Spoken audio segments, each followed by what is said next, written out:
or March when I looked most recently, but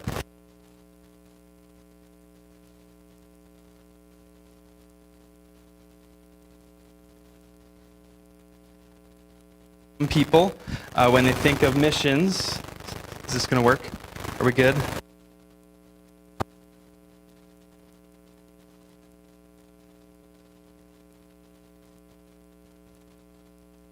Of doing God's work in our country, where we know our country needs God. Am I right? And so specifically what we do, as you see on the screen, is we fight the issue of human trafficking and sex trafficking around the country. Thank you, Pastor. And so we're just going to share a little bit about that this morning, what God has been doing in the last year and a half since we were with you. A lot has changed in a good way. God keeps opening doors that we didn't ask to open. It's kind of a good thing, right? Instead of just standing in a hallway asking God to open doors, He's just opening doors for us left and right. And so we're going to share about that this morning. If you want to go to the next slide, that is me. Real quick, I always have to say I did not write that quote. I'm not conceited. And if you find it to not be true, tell me after service, all right? So, but that's me. I'm a co-founder of Operation for Freedom and help lead the team that we have working around the country. But more important is the next slide. This is my family, Brittany, who luckily is with me this morning. A lot of times she is not, because as you see, since we were with you last time, we now have a baby. His name is Maxwell, and he is almost a year old. So October 5th, we crossed that line from under a year to over a year. And so that's us. He's with Grandma this weekend, so we got a little break in a good way, right? And so great to be with you guys, but that's our son Maxwell. I don't know if you remember last time I was here, I'd show you my dogs, but when you have a kid, the dogs go off the screen, right? That's the way it works. But you can go to the next slide. This is our team on the left. As you'll see, it has grown a lot in the last year and a half, so we now have 7 team members that serve with us full-time around the country. 1 in Minnesota, 2 in Colorado, 1 in Utah, Texas, and Kentucky. So Kentucky speaks a lot like you, Pastor Gary, so you'd understand our language. But anyway, so we're blessed to serve with these incredible missionaries that have dedicated full-time, just like us, in doing this work. As we look at the issue of human trafficking, you can go to the next slide. It's just a filler slide. But as I might have said last time when we got into this, anybody ever jump like head first into a pool and then you realize there's no water in that pool? Anyone ever done that? So that was our story of we felt called to fight this issue of human trafficking and had a passion and a burden that we just could no longer ignore. And so we said, all right, God, we are committed. And the first thing we did is jumped before looking, right? Anybody ever do that? That is not my style. I'm a spreadsheet guy. I'm a, plan it out guy. But I said, you know what? We're going to do this and see what God does. And so after reaching the bottom of that pool and realizing there was no water, God started to show us a different way of how He was calling us to address this issue of human trafficking around our country. I don't know if you knew this. Maybe this is your first time here this morning, but human trafficking is a very huge issue in our country. Maybe 10 years ago, most people believed in our country, including myself, that human trafficking was an issue somewhere else, right? We've all always known that human trafficking, if you're over the age of 50 or so, you've probably known most of your life that trafficking existed in Thailand and Cambodia and Amsterdam, right? It's always kind of been known to be this issue over here, but we started to see it firsthand in our lives too often as I was a youth pastor reaching vulnerable students and realizing that trafficking was coming too close to home in the big city of Frazee, Minnesota, right? And so as we went into this, we realized that although we have a passion for trafficking, we first need to address what's happening in our country, right? Because we have a lot of great organizations exclusively going around the world, but we're forgetting about our own kids, our own grandkids, our neighbor kids that are desperately needing help across the street, not realizing it. A couple statistics that have recently come out that are heartbreaking as we look at this reality in our country. It's been known for a while that familial trafficking is the leading form of trafficking in the U.S. And that might seem crazy to you because it did to me. I always used to think it was kidnappings and abductions, right? It was the creepy guy at Walmart who was whatever it might be. But for years now, the leading form of trafficking is oftentimes the victim's own mom or dad, parent, mom's boyfriend, uncle, somebody in their life. 36% nationwide. What's even more heartbreaking is Minnesota's familial trafficking is over 42% of all of our trafficking in our state. It's not just some stranger doing unthinkable things to some stranger, but it's the one individual that is meant and created to be the person to keep this person safe is the one person to turn around and start exploiting their own children. And you might think, does that really happen? But you know, the most common case that we see through our school assembly program time after time is that exact same story after story of my mom has sold me for the last 5 years. And the heartbreaking reality of it is it goes so long of these young kids never realizing that that's what's even happening to them. Because again, this is somebody that you know and you love. You would never imagine this reality to be your life. You think it's normal, right? Because oftentimes it started at a young age. A couple well-known statistics, if you want to go to the next slide, is, as you know, $150 billion is made every year in the world of human trafficking. Anybody seen $1 million recently in a briefcase? Anybody? Right, most of us have not. $150 billion is 3 of the largest companies combined in our world. The 3 largest companies, pick any of them, Nike, Google, Apple, any of the companies. They will not profit that $150 billion this year combined. But yet, in the world of human trafficking, this reality exists. The other reality is it's not just kind of an issue here in our country. It's not just somewhat of an issue, as the U.S. ranks every year in the top 3 worst countries for human trafficking. This reality of it's been going on for a very long time. As we began to look at this reality, this monster that we were facing as a newly married couple and thinking, we're going to go on and change the world. Anybody ever think that, right? Like you're running into battle and then you realize the army you're going against is a lot bigger than you. But realizing this reality of, yes, there are estimated to be 40 million slaves in our world today. But for us, it's not about the 40 million. It's about the one that we help today, right? One person at a time. Because for you, you may not think one victim at a time. Maybe some people think, well, that's not a big number. I don't know if you know this, but in church world and nonprofit worlds, people like numbers, right? But the number 1 is a very big number because when it's your kid, 1 is a huge number, right?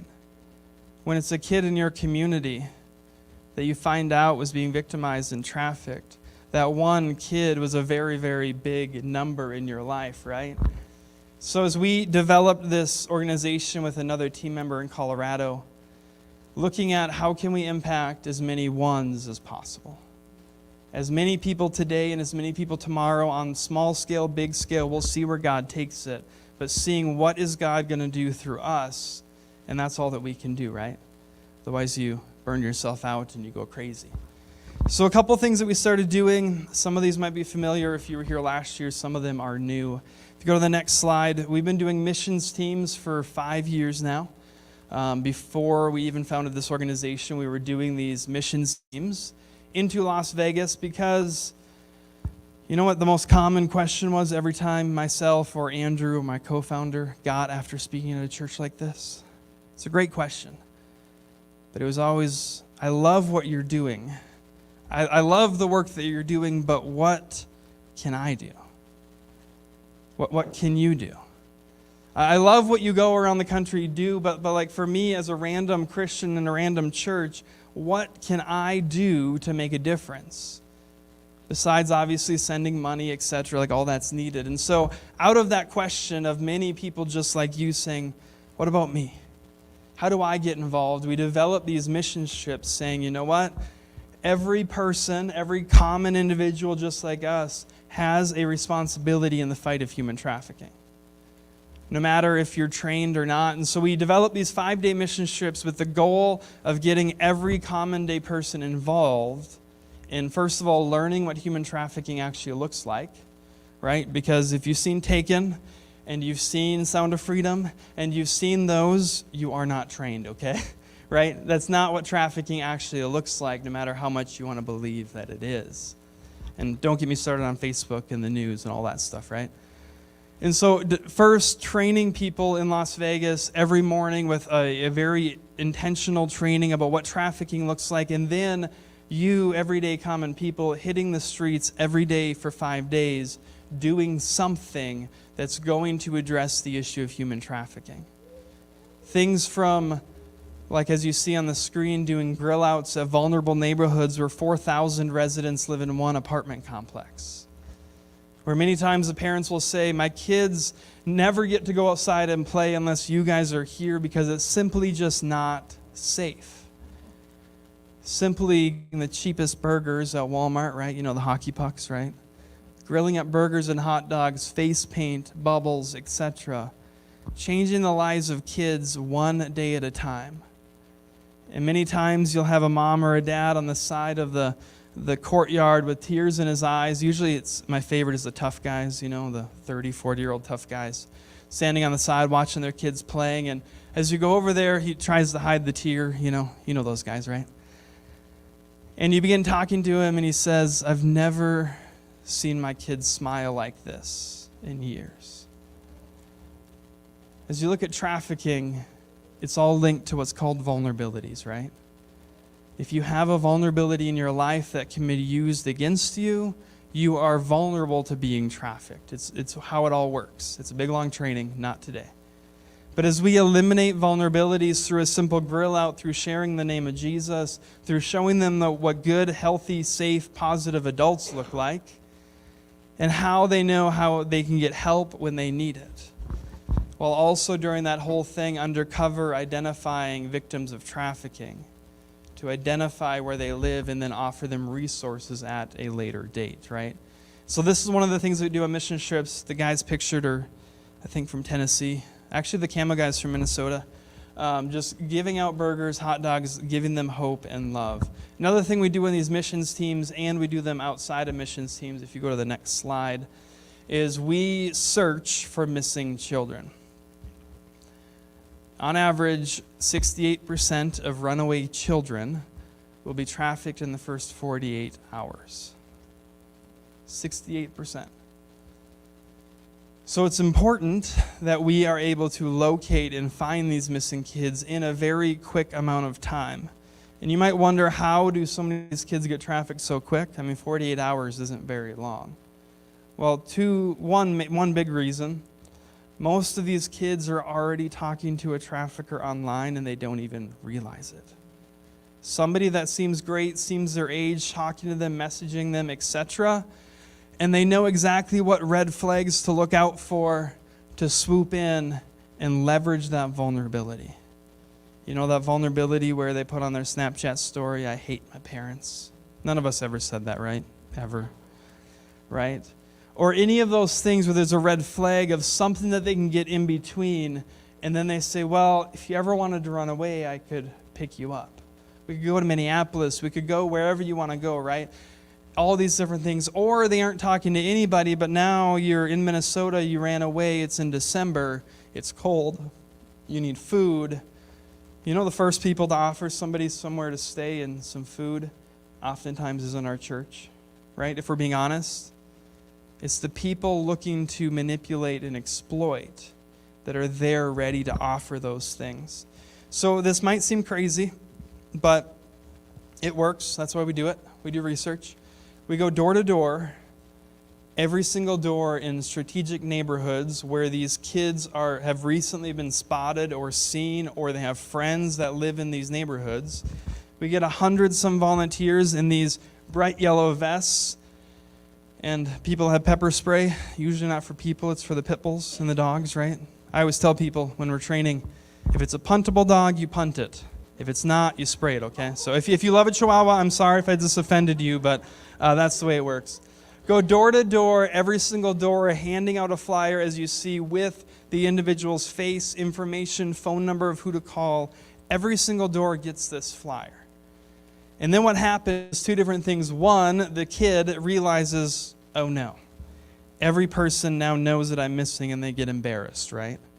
And so maybe they realize they need to come home. But more often what happens is somebody says, hey, you know what? I actually saw that girl at 7-Eleven last night standing in the parking lot, right? All of a sudden you have hundreds of eyes that know exactly what they're looking for. And it's said 98% of missing children that will be found is as a direct result of neighborhood canvassing. 98%. So if a kid goes missing and no organization like us or any other organization goes door to door to locate this child, the numbers are pretty low of them actually being found safe and alive. 98%. And we see close to that same success rate. Usually before the day is over, the next day at a missions team, we have a celebration moment of saying, this young kid that you just walked 3 miles in 90-degree heat in dry desert Vegas, this kid is now found. If you go to the next slide, this one was actually from, I think, March of this year. This young boy had been missing for about 4 days, and we went door to door through this entire neighborhood like we always do. And we knocked on this door, and it ended up being, that's his mom standing in that picture, which obviously that would be a strategic neighborhood, right? That's where he lives. His mom, sisters, and I think 2 sisters. And as we began talking to her and just going through the process of what we were doing, whatever, throughout that afternoon, her son was found. And while we were with his mom, got to be with her, she made the phone call saying, my kid was found. And almost every time we do this, and when we're on scene, when that kid is found, etc., we get this one question often. The same thing happened with a young 15-year-old girl that had been missing for almost 2 weeks. During that time, she had been trafficked for about the last week. And as she was found and recovered and brought out of the situation, she asked the same question this mom asked that was in that picture. She looked at us and she said, why do you care? Why would so many of you fly from all around the country, from Minnesota, Colorado? We had teams from Tennessee. We had 50 or 100 volunteers on the streets as she visibly saw. With tears in her eyes, she said, why would anybody care enough to look for me? She said, I ran away because I didn't think my parents cared. My parents are addicted to drugs, and they never seemed to care or have time for me. I didn't believe anybody in this world cared enough about me. So why did you? In a few less words, right? She's a teenager. And simply being able to tell her because, right, the simple parable of Jesus leaving the 99, because God compels us to search after the vulnerable, to do everything possible to keep kids safe and out of dangerous situations, sharing that little parable and just the reality of our lives and why we care, realizing once again somebody in this world cares about her, right, and makes a difference. If you go to the next slide, it's our school assembly program. I'm only sharing like 5 of the 24 things that we do, right? There's a lot to our ministry that we do, but as you know, if you heard me speak before, we do school assemblies around the country. This year we'll hit 500,000 students that we have spoken to around the country, 500,000. And we were in Colorado last March. When I was here last time, I was raising funds to buy a school assembly rig. I don't know if you remember that. Trailer, sound equipment, all that stuff. We raised enough money and purchased that, and so I actually got to drive it out to Colorado last February and March for these school assemblies. So that was cool. But as we did these school assemblies, we spoke to about 16,000 students in 2 weeks. It was a very busy 2 weeks. And at the end of every school assembly, if you've heard me speak before, we roll out this white piece of paper all across the gym floor. We share our stories. Leah, our hero and survivor of trafficking, shares her story in a very vulnerable way.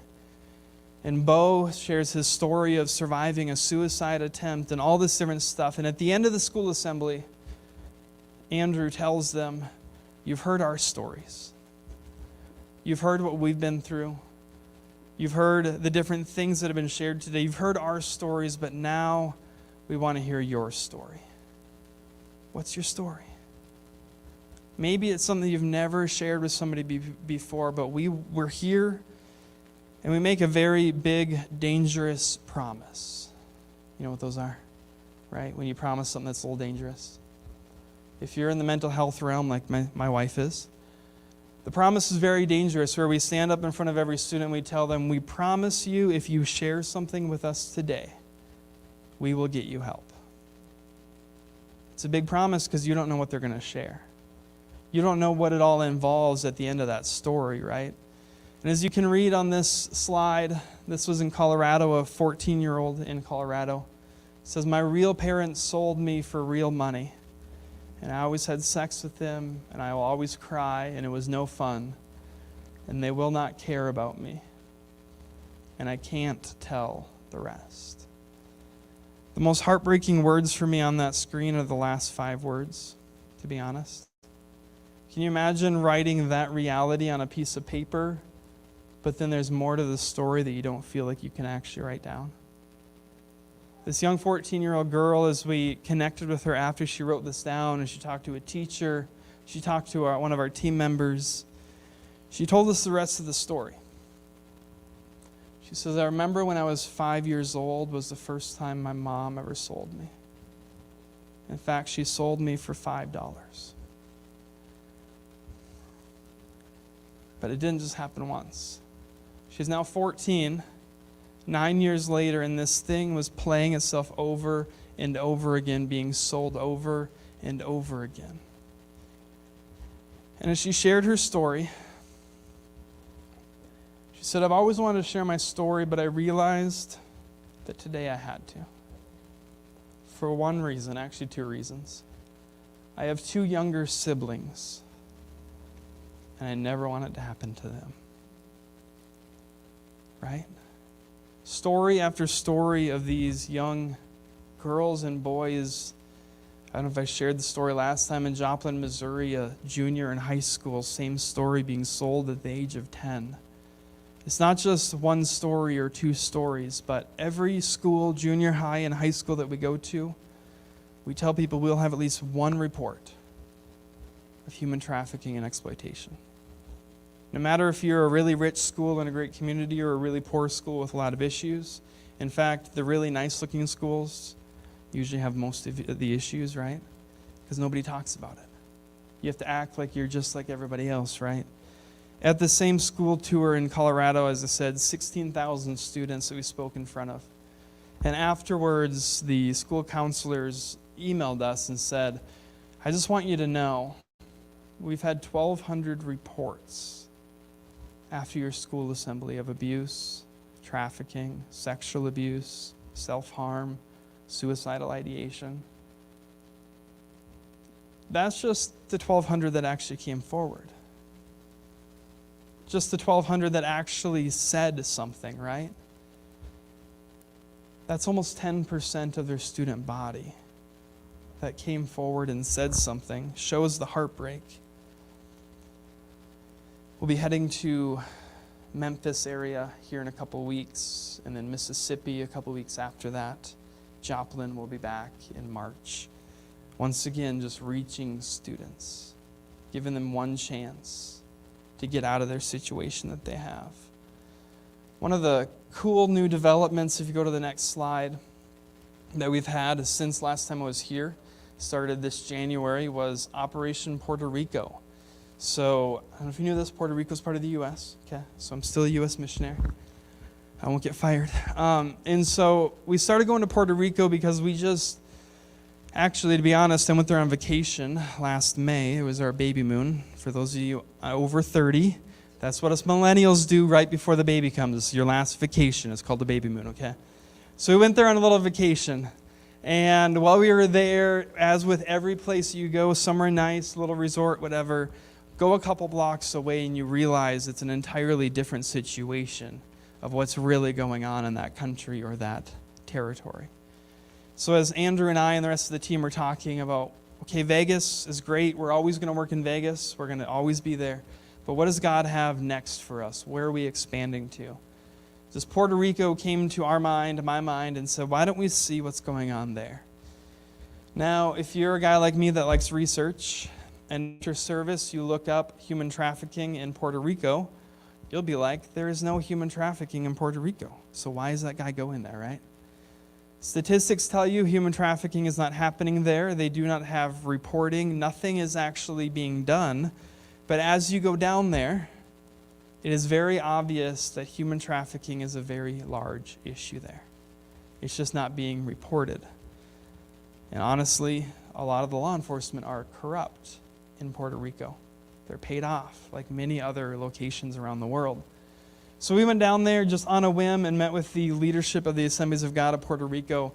And as we met with him, he looked at us and he said, would you please come here and work? He's like, we are having issues of young teenage girls in our churches around the island that disappear or are being trafficked around the island. And we've reached out to many other organizations on the mainland, and nobody will come and help us. So we said, all right, we're nothing special, but we'll just say yes. And so as we were down there meeting with them, developing what we could do, we're going to be doing some dark web outreach in January where we go online. We do this in Vegas too, get phone numbers on burner phones and all secret squirrel stuff, right? And we text all these girls and just say, hey, if you need help, if you need a way out, here's a phone number that you can call, that you can text and get help. Every time we do this, we get threats. We get death threats from different cartels that are operating in Vegas. We get all this stuff, so we take it very seriously, all of our security protocols to do this. But another thing that we're doing is, while we were there in January, we met with Teen Challenge. Everyone's familiar with Teen Challenge, right? It's a drug recovery centers all around the country and even world. And we met with the director of Latin America Caribbean, and then also his wife, who oversees the women's home in Puerto Rico. As we met with her just over coffee, just talking about what they have going on, hearing their ministry, what's happening, we said, first we asked her what her dream was. What do you need? What's a dream that you have for this ministry? What's a vision that God has put on your heart? And then we asked her, how many of these young girls in your home have been trafficked at some point? And she looked at us and she said, she's been there for, 5-6 years. She's like, I've never had a woman in this home that has not been trafficked. Every single one of them. In Puerto Rico, just like on the mainland, but even more so in Puerto Rico, she said, if you have a drug addiction as a young woman, you will be trafficked.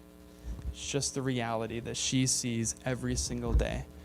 So as we started talking about her dream and her vision and what God was laying on her heart, we're like, what do you need? Now, we are not rich, as you'll know. We're missionaries, right? So we can't promise you the world, but we told her we have the benefit of being on the mainland, right? So we have access to a lot of people, a lot of churches. She began telling us about this dream that she's had for the last 5 years. If you go to the next picture, she said, we have this building on the property, and it might not seem like much to you, but she's like, God has told me to make a coffee shop bakery with that building. She said she's like, a large majority of the women that graduate out of this Teen Challenge end up right back in the life that they used to have, because that's the only way that they know how to make money. That's all they've ever seen. That's all they've been around. She's like, I want to give them the ability to learn a new skill. Because in Puerto Rico, with all the resorts, all the different stuff, baristas make good money, right? Starbucks pays the same down there as they do up here. And so giving these young women an opportunity to develop a skill to actually make something with their life, so they know that they never have to go back to the only way that they knew. We said, all right, that does not look like a Starbucks to me, right? But she's like, trust me. So we said, how much do you need to raise for this project? And she said, $120,000. We're like, oh. But then she's like, but we've already raised $90,000 through different partners around the world in Teen Challenge. So she's like, could you help us raise the last $30,000 to make this a reality? And we said, we're going to do everything that we can. We've raised $20,000 since then. The last $10,000 we're going to raise today or next week, right? But believing that we're going to finish this coffee shop. If you go to the next slide, this was like 3 months later. They had already, as you see, they're making it bigger. We're like, okay, that's better. That's going to be outdoor patio because you're in Puerto Rico. Why would you want to be inside, right? So outdoor area. And then the next slides were just sent to us a couple weeks ago. They filled that all in with concrete, making it look nice. This was actually after the hurricane that just kind of went through there. It's up on the mountains, so they're pretty safe up there, the mountains of Puerto Rico. But everything is good as far as our hurricane. Next slide, this is the inside just kind of being done and finished. So that's the project. And as we talked to her husband as well during that meeting about this reality of a coffee shop, he said, you know, have you ever drank a cup of coffee before? I said, yes. I don't know who hasn't, but unless you're Mormon, but that's a different story. He's like, you ever drink a cup of coffee and you realize it's more than a cup of coffee? I'm like, as long as it's not Folgers sometimes, right? But he said, no, I want you to think about this. He's like, when you come back down here and this coffee shop is finished, or other people from the community come back down here, he's like, they're going to sit on this patio with a cup of coffee, but it's more than the coffee. He says, you're changing generations. Every cup of coffee that's going to be drank on this patio is going to change generations of young women that are going to have grandkids and great-grandkids that never knew the life of what this young woman ever lived. It's going to change the generations. In fact, many of these young women have kids already. And the next project, which we'll fundraise for later, is to build them a playground. So on Sunday nights, when the kids come, they have something to do and play. But he said, you're going to change generations of people that their entire lineage is going to be different because of a simple cup of coffee. That's what we're after today. I'm going to go through a couple scriptures really quick. We got time for that? Vikings don't play till noon. They probably, hopefully, will win. I don't even know who we're playing, but real quick, just to kind of wrap this all up into what God says to do about it, because nonprofit work is great, philanthropic work is great, but at the end of the day, if Jesus isn't at the center of it, it's all going to burn up anyways, right? So having Jesus at the center of everything we do, this is a lot of what I and our team kind of formed our ministry upon in Luke chapter 10, verses 25 through 37. I'll have it on the screen as well. This is your Sunday school story, if you grew up in Sunday school, of the Good Samaritan, okay? So I love going back to original stories that you probably got read to you on a felt board. Anybody remember those days in Sunday school?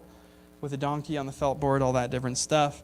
For those of you that don't know, didn't grow up in church like I did from age 0.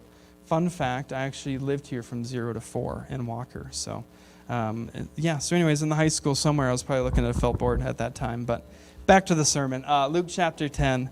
It says, on one occasion, an expert in the law stood up to test Jesus. Anybody ever do that? You ever try to test Jesus? Like, Jesus, do you know? Teacher, he asked, what must I do to inherit eternal life? What is written in the law, he replied. How do you read it, he answered. Love the Lord your God with all your heart, with all your soul, with all your strength, and with all your mind, and love your neighbor as yourself. You have answered correctly, Jesus replied. Do this and you will live. But he wanted to justify himself. Anybody do that one as well? Jesus, I know I'm not like a perfect Christian. I'm not quite Mother Teresa, but I'm not like that other person at church that really doesn't have it together, right? Trying to justify ourselves. So he asked Jesus, and who is my neighbor? Hopefully, like I can pick, right? Just a few people. In reply, Jesus said, a man was going down from Jerusalem to Jericho when he was attacked by robbers. They stripped him of his clothes, beat him, and went away, leaving him half dead. A priest happened to be going down the same road, and when he saw the man, he passed by on the other side. So too, a Levite, when he came to the place and saw him, passed by on the other side. But, it's always a good word in the Bible, right? But. A Samaritan, as he traveled, came where the man was, and when he saw him, he took pity on him, but went home. Right? Not quite? Okay. He went to him and bandaged his wounds, pouring on oil and wine. Then he put the man on his own donkey, brought him to an inn and took care of him. The next day he took out 2 denarii and gave them to the innkeeper. Look after him, he said, and when I return, I will reimburse you for any extra expenses you may have. Which of these 3 do you think was a neighbor to the man who fell into the hands of the robbers? The expert in the law replied, the one who had mercy on him. Jesus told him, go and do likewise. Jesus is telling us, go and do likewise. It's almost like the Great Commission, right? Great Commission, go and do likewise. As you're going, reach other people. 3 quick points out of this is, first of all, pity doesn't save lives. You ever have pity on anybody? On some people? You're driving down the side of the road, you see somebody with a flat tire. Ooh, that would really suck, right? Or you see somebody maybe in your neighborhood that's struggling in life and you have pity for them, but that's all the further it goes. Pity is different than empathy. Pity is when you just see it and you don't do anything about it. But empathy leads you to compassion. And compassion leads you to actually doing something, right?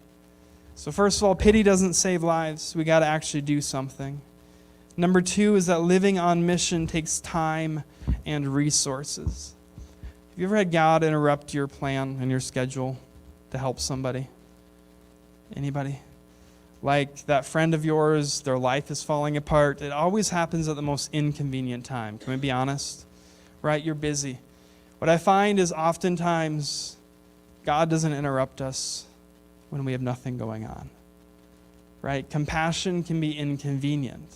This guy was clearly on the road going somewhere. I don't believe back then that they just jumped on their donkeys for a Sunday stroll. I just don't think that happened. Right? Anybody get behind old people on a Sunday afternoon that are driving 15 miles an hour on a Sunday stroll? Okay. If that's you, just take a different road, okay? But this guy was on a path somewhere, going somewhere, and he was interrupted and probably wrecked his entire day, if we're being honest. Loading up a bloody guy, putting him on a donkey, bringing him to an inn, and it costs him 2 days' salary. That's what it equates to. 2 days of work is what that guy gave to the innkeeper to actually take care of this man. And then point number 3, keeping it brief, is go and do likewise. My challenge to us, to me, to you, anybody ever pray a dangerous prayer? You know what the most dangerous prayer to pray is? God, give me patience. Do you know why that's a really dangerous prayer? You're going to work next to the most annoying coworker you've ever worked next to for the next week. I promise you. That's how God teaches you patience, right? But a dangerous prayer that I would challenge you to pray this week is, God, wreck my schedule this week on behalf of you. God, put somebody in my life, whether it's inconvenient or not, put somebody in my way this week that I have to stop and show the love of God to. Because how many people here are busy? Right? It's America's favorite thing. How often people, how are you doing? Good. What's our second thing we say? Been busy. We wear it like a badge. I'm busy. I'm successful, right? But allow God to interrupt you in that spot of being busy. And I know your kids need to be fed, but they can wait an hour. And I know you got to get home and do this and get groceries and all this stuff. But what if for one moment this week we said, you know what, that can wait because this person needs Jesus. Anyone ever felt like that guy on the side of the road, beaten and bloody and half dead in your life? Do you remember what it was like? Do you remember what it was like before anybody introduced you to Jesus? Do you remember how many people walked past you in your life that could have stepped in and told you about Jesus or did something in your life? Sometimes we have to remind ourselves of those moments. Because oftentimes, statistics, if you can't tell I'm a statistics guy, people bring the most amount of people to church and to Jesus in the first 3 years of their Christian life. And then it drastically nosedives after that because we start to forget what it felt like back there. You start to forget about how much those people really need Jesus. Because in the first 3 years, your life is changing. God is doing things. Things are happening. After that 3-year mark, we just start sitting and consuming. We start getting comfortable. We quit bringing people with us to church. We quit hanging out with people in our community that don't know Jesus. I'm going to go into a second sermon there, so I'm going to stop there, all right? But my challenge is allow God to mess up your week for the best things possible. As we close, I want to challenge you, what can you do in this community, in this church, and in our ministry? If God will put it on your heart to become a monthly supporter of our ministry, as you know, with expanded ministry becomes expanded expenses to do those ministries. So if you would consider becoming a monthly supporter, that allows us to know that we can do things in the future. We also have this cool new journal, actually a devotional, 30-day devotional about hope and compassion. For every new monthly supporter, I will ship you one of those awesome 30-day devotionals as well. And with that, I'm going to hand it over to Pastor Gary. Thank you so much.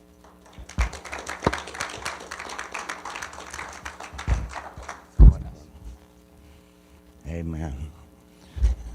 Thank you so much for sharing with us this morning, Caleb. Thank you for being here, Miss Brittany. I'm really moved by what I just heard, and the impacts y'all are making is just amazing, and I know it's just one at a time makes a big difference. And when you change one person's life, you can change generations to come. So I want to ask you this morning if you would consider partnering with them. You could sign up for a newsletter. You could sign up for partnering up with them. I think it's awesome that Miss Cindy wants to put together I know a lot of y'all said to me when I was going to Thailand, oh, if you do something in the United States, I go. So here's your opportunity to go. But let me tell you, when you go and you see how people are being, and for y'all that went overseas, you know, you go and you see how people are being trafficked and how what's going on in their life. It will really compel you to do something and to partner with somebody to help make a difference. So if you would you just pray? We're going to take up an offering for Caleb and Brittany. Would you pray, Lord, what would you have me do? What would you have me do? Now I want to share something before before we take up an offering. I went to a missions meeting. I think you said your father was there, and it was they're going to have a missions trip to Pakistan next year. And I was at that missions meeting, and I was sitting there, and they started playing some videos. And they were playing videos in this missions meeting, and there was over 1,000 people in Pakistan being fed. And they were playing video, and me and Mr. Arnold were there. Arnold went with me. And there was about 35 people in that meeting. And they were playing videos of families being freed in the brick kilns, and they were set up with housing, they were set up with business. And I sat there, and I don't even think I said anything to you, Mr. Arnold, but I was so grateful, because I was sitting there in that church, and I was watching these videos, and I knew it was you that fed them 1,000 people. I knew it was you that set that family free. And I'm sitting there watching that, and I knew it was the people of Northwoods Church in Walker, Minnesota that made that happen. So I'm super grateful for you, but guess what? We can make it happen again. We can make it happen again. Amen? Amen. So, Father, I just pray that you put it on our hearts what you would have us do, and that we'll obey you, God. That we won't, you know, your word says, my sheep hear my voice, and they will follow, and they will not follow another. So I just pray, Lord, that right now you will speak to us. You will put it on our hearts what you would have us do, whether it's contribute financially, whether it's go on a missions trip, whether it's to make a commitment to pray for Brittany and Caleb daily. Whatever you would have us do, Lord, give us the strength, the power, and the courage to obey it. In Jesus' name. So at this time, Dusty and Dustin, could y'all take a offering? Thank you very much. Here's